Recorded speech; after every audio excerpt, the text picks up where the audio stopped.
Nenhuma quantidade de milagres vai ser suficiente para que o ímpio se converta.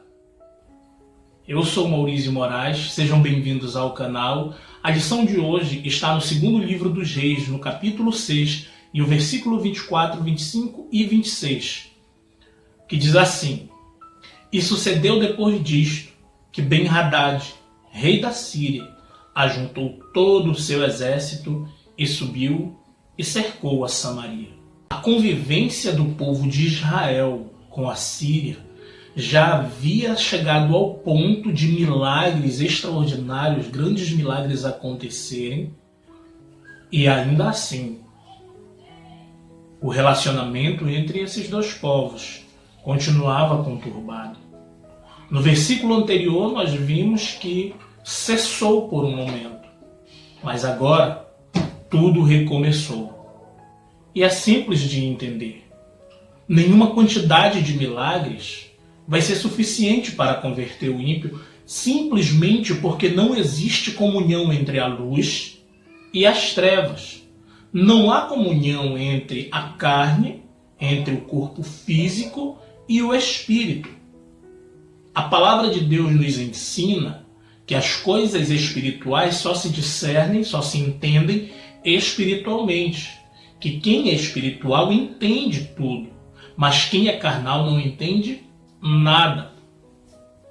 Agora perceba aí que Ben-Hadad, ele subiu. Então observe que a primeira lição deste versículo é que o mal, sim, ele pode ascender, ele pode prosperar.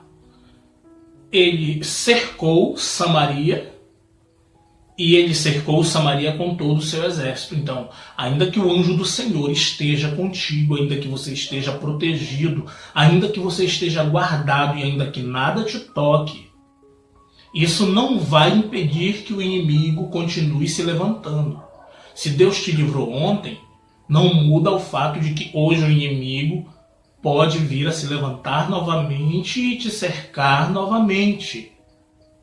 Imagine um cachorro dentro de um muro cercado com grades, e quando a pessoa passa ele fica latindo, latindo, latindo e ignorando o muro. Assim o inimigo de nossas almas.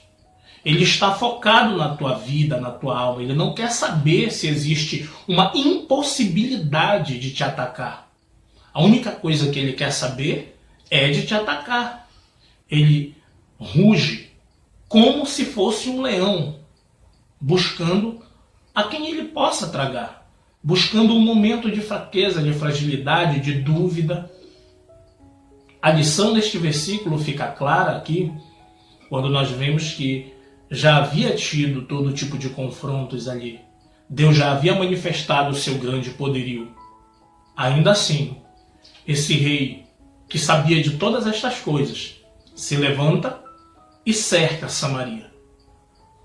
Se você pesquisar um pouco, se você ver no livro de Salmos, Salmos 73, o versículo 3, no livro de Eclesiastes, Jó, até mesmo o profeta Malaquias, todos estes homens, eles narram momentos em que eles perceberam que o mal, o ímpio, o injusto prevalece.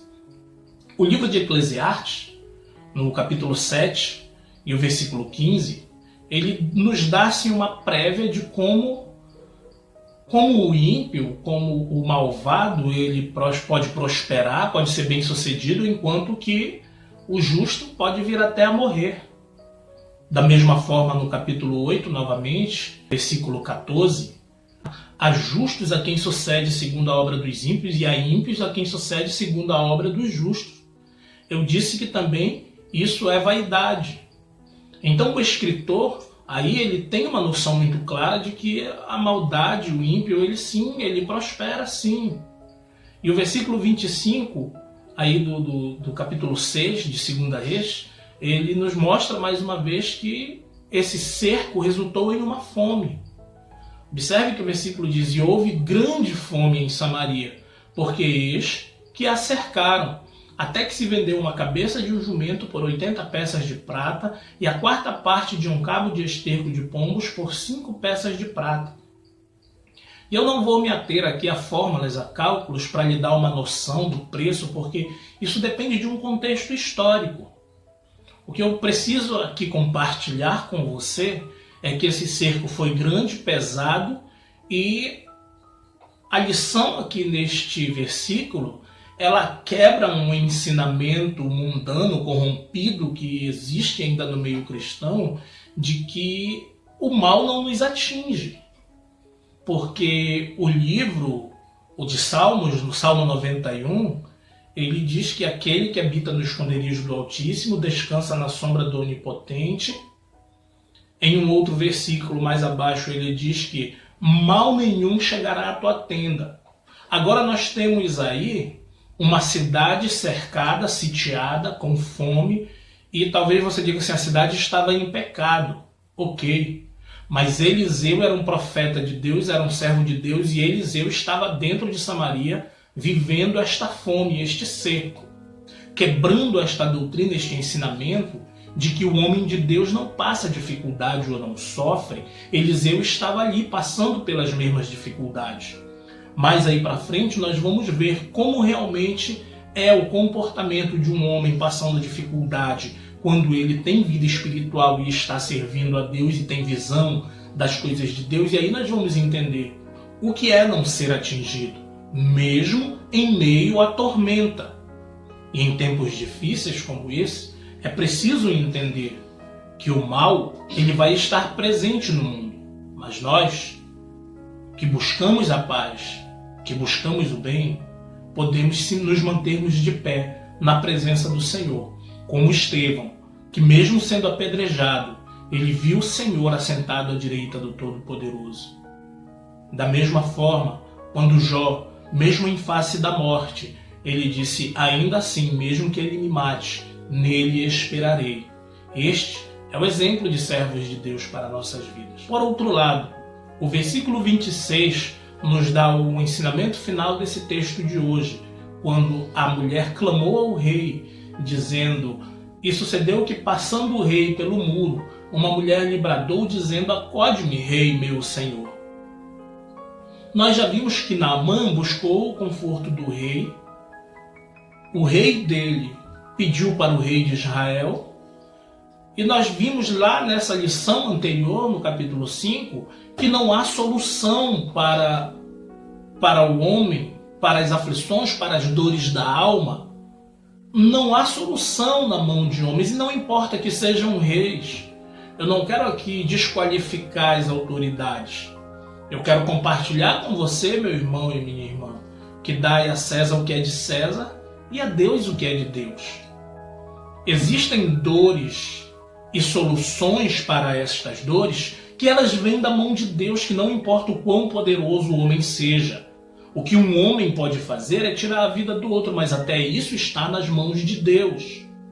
A lição que nos fica aqui é que as pessoas, infelizmente, mesmo diante do maior cerco, mesmo diante da maior dor, mesmo diante da maior fome, e fome dói, ainda assim, eles podem ser incapazes de buscar a solução das mãos do Todo-Poderoso. E estamos falando de uma cidade que tinha a noção exata da existência de Deus.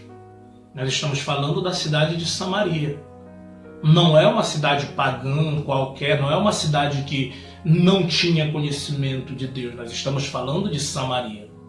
Inclusive, o profeta Eliseu estava ali ministrando aos anciãos da cidade, como nós vamos ver mais adiante.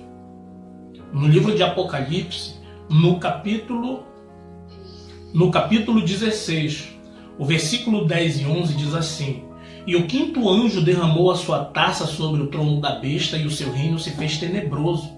E eles mordiam as suas línguas de dor, e por causa de suas dores e por causa de suas chagas, blasfemaram do Deus do céu, e não se arrependeram de suas obras. Nenhuma dor no mundo, nenhum cerco vai converter o ímpio.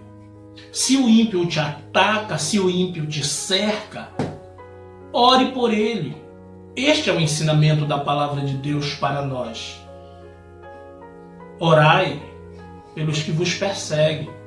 bendizei o que vos maldizem. Este é o final do nosso texto de hoje. Eu te espero amanhã, se Deus quiser, e tenha tranquilidade em seu coração. O anjo do Senhor acampa-se ao redor daqueles que o temem e os livra. Até amanhã.